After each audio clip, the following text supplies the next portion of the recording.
Hi guys, and today I'll be playing Love Triangle Dating Simulator, and in this we'll be going on a date with Bill Cipher from the show Gravity Falls. I never realized, I watched the show when I was younger, but years later I realized people were actually had a crush on Bill Cipher, and I was surprised, but not really, because he's just a triangle shaped demon, but I don't know what to expect from people anymore. But I'm interested to see how this goes, so yeah. Okay. Oh.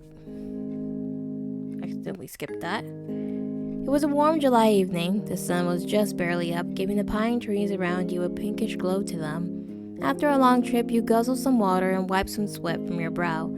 You were in Oregon, the place where the infamous Bill Cipher statue was. And for the first time in your life, you're going to see him in person. As you trod up the path that lay deep in the pine wood, you noticed a small gray hand sticking out from the bushes. Curious, you decided to take a closer look.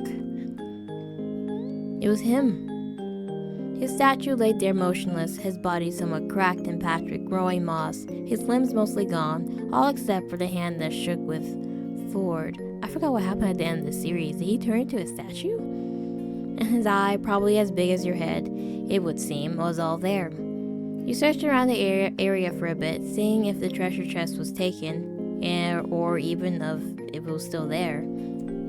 After all, you were the first to find him. After you found the treasure and the fake, seemingly meaningless gold coins, you stare at the statue and wonder what to do next. You received a fake gold coin in your bag.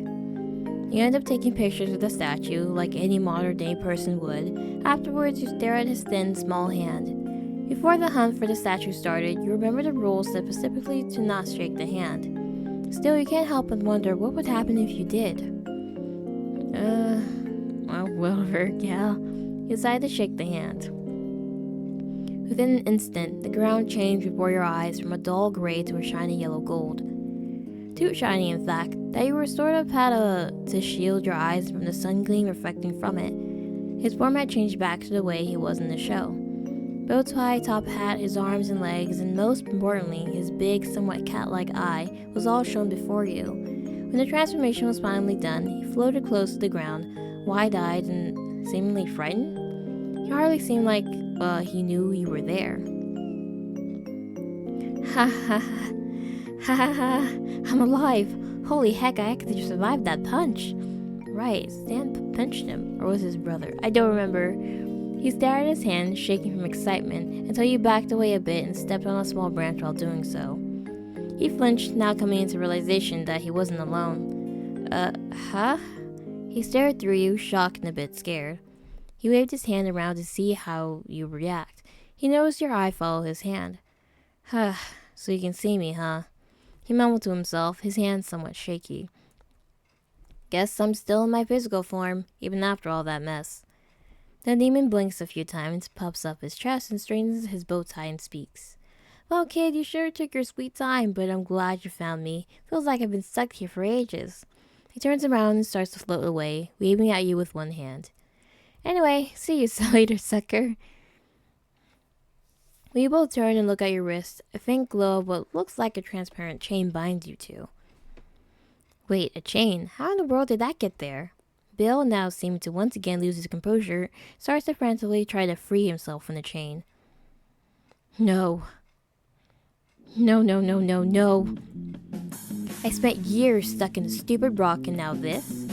As the dream demon panicked, you stood there and wondered what to do. What to do? Trying to calm him down, or we laugh in his face. Let's laugh at him. You thought it was amusing, seeing him get out of one of the bind, just to find himself stuck in another, so you couldn't help but chuckle. He stopped trying to free himself from the chains and snapped.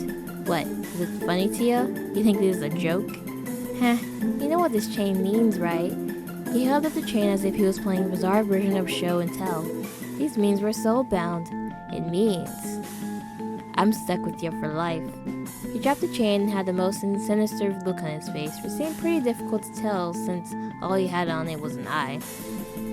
I can make your life a living nightmare, or I can be your best friend. Your choice. He floated up next to you and leaned his arm on your shoulder. His still seemed cocky. The more you were around him, the more you felt unwelcomed. Well, since I'm stuck with ya, might as well get to know ya. What's your name anyway? Oh, I can type in my name. It is... What's my name?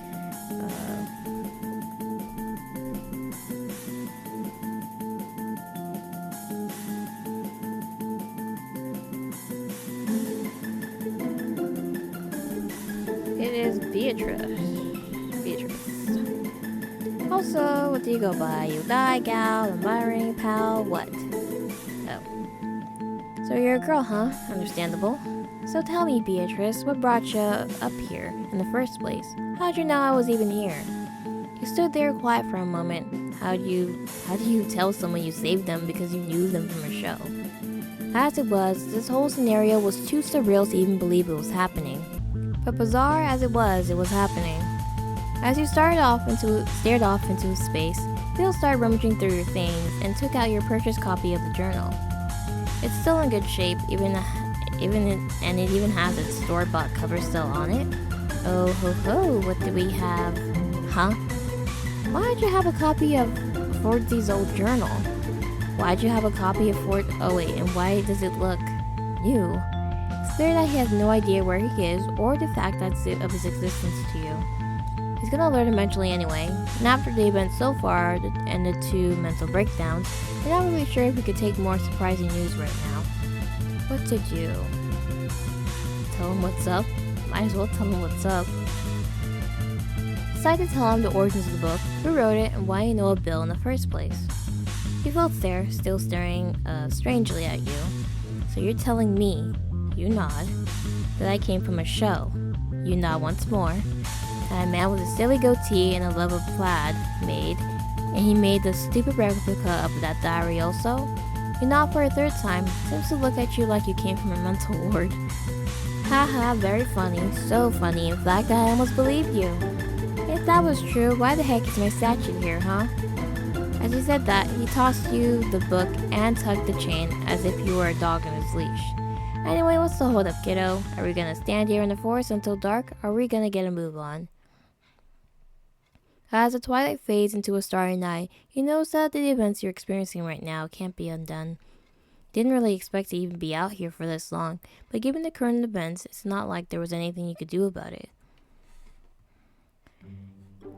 You've noticed that Bill, the very being you're chained to, looks doubtful on the situation both of you are in.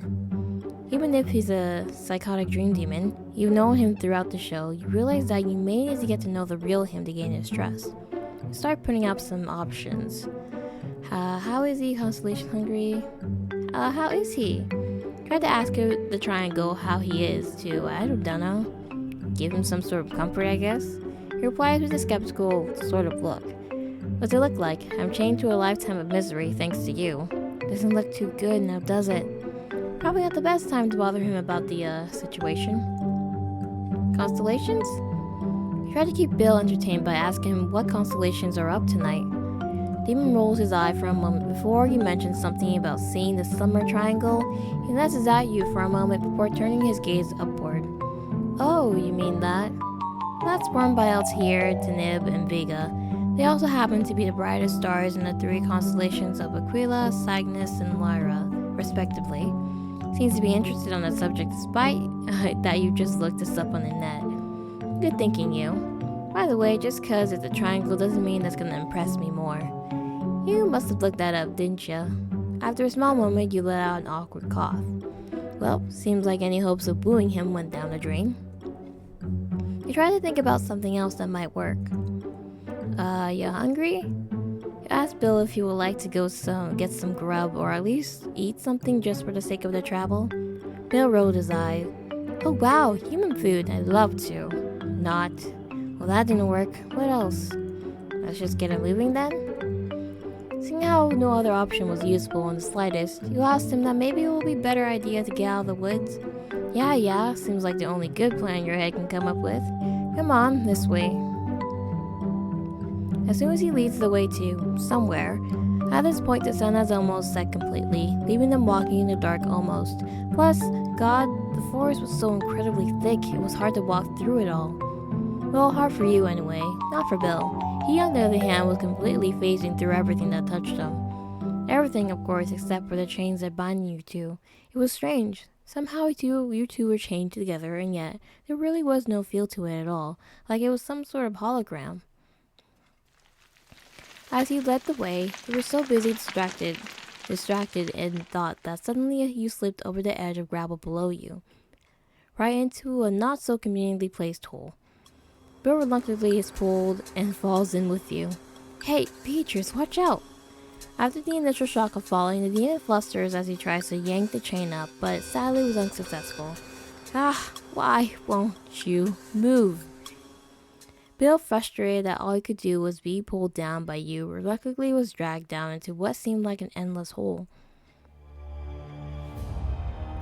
It was a good minute of yelling, mostly by your part and partially by Bill's, before the initial shock passed and your throat grew sore. Guess you were going to be here for a while. You and Bill floated in the darkness, and after a good few minutes you calmed down some more. After a bit of adjusting, the fall became easier to get used to. The demon in front of you, of course, floated with ease since he was so used to floating already.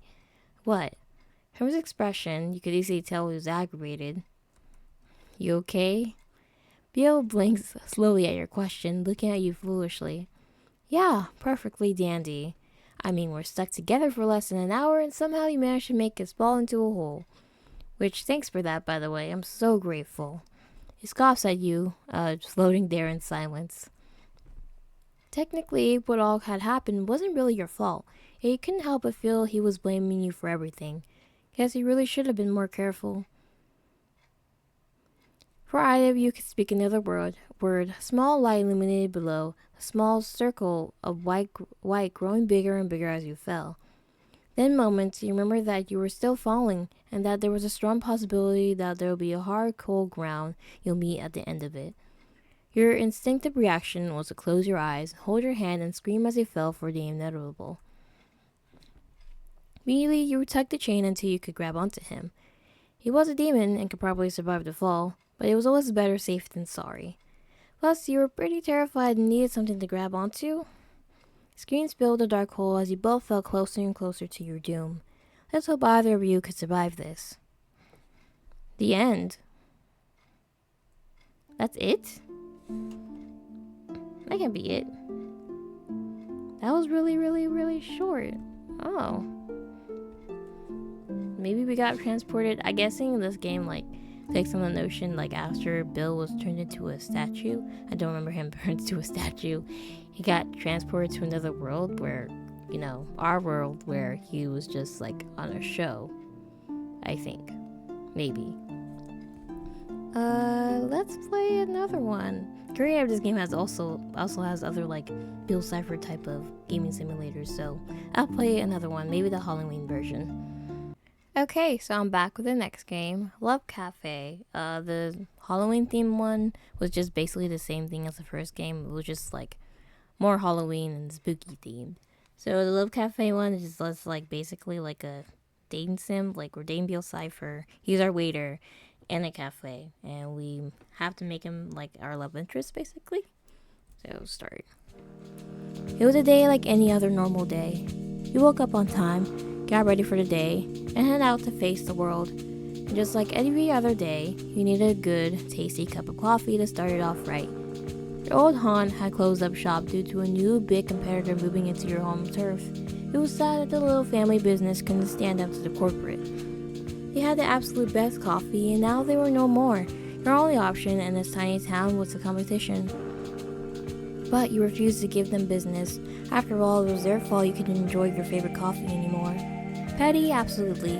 Even though it hurt to do so because of your caffeine addiction, it was absolutely worth not giving them your business. Homebrew coffee only tasted good for so long before you began to crave the kind your old place served. Surely there was some shop nearby that wasn't dumb. Took some time, but eventually you found a small shop that was next over town. Next over town, really?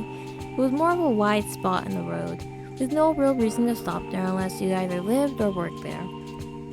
Today, you were going to have a reason to do so.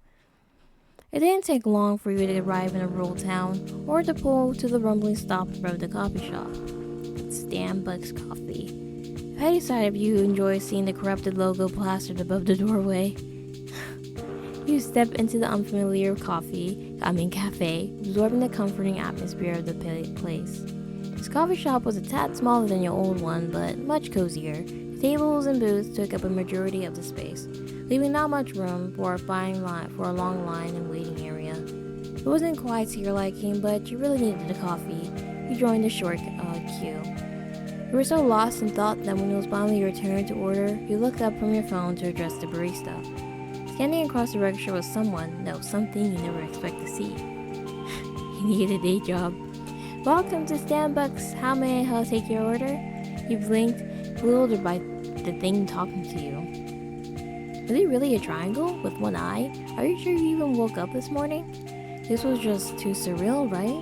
Come on, kid. I don't have all day, you know. You shake your head, deciding not to worry so much.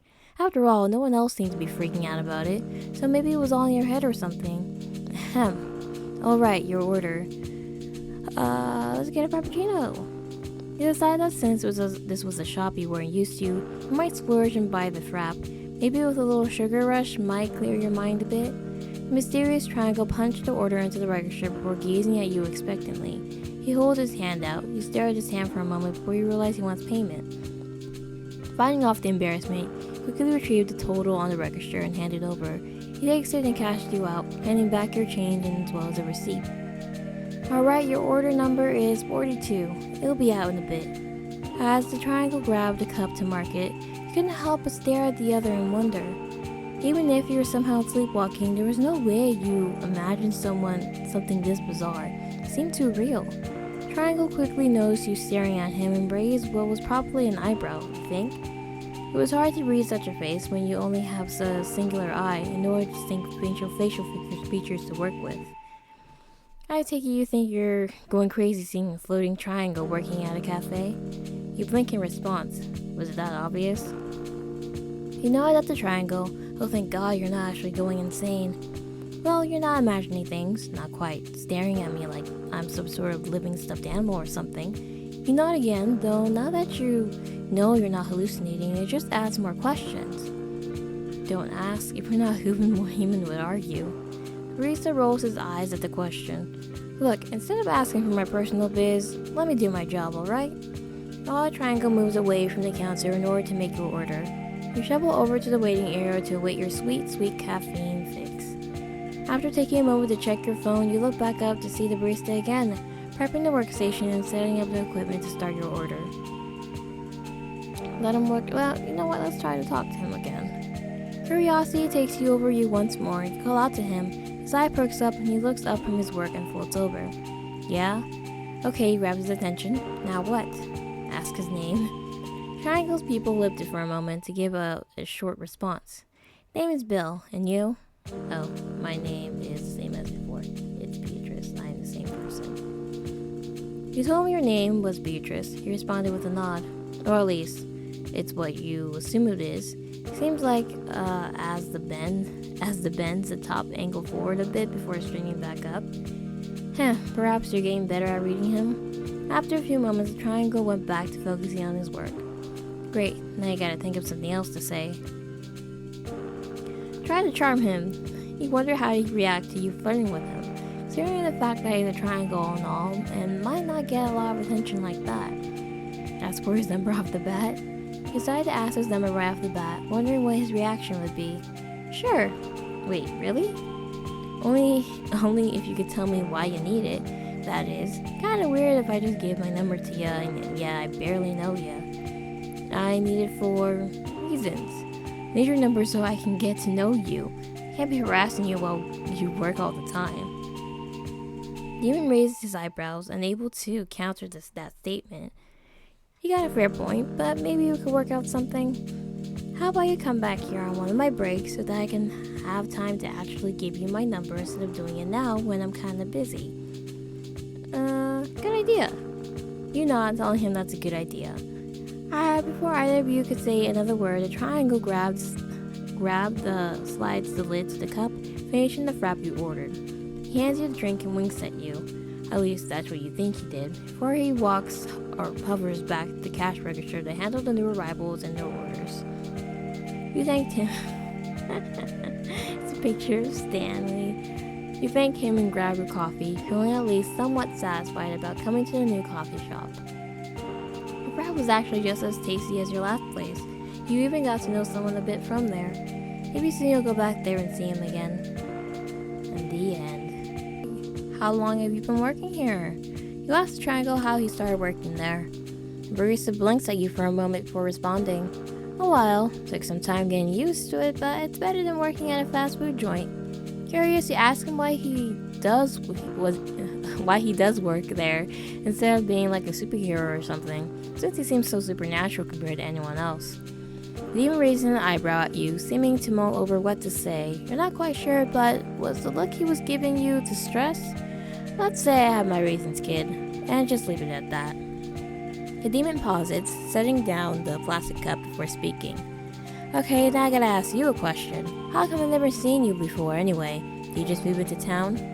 Tell him we moved in recently. Tell him what happened to your own joint. Tell him we moved in recently? You decide to lie to him, telling him you recently moved in the area to get out of the city life.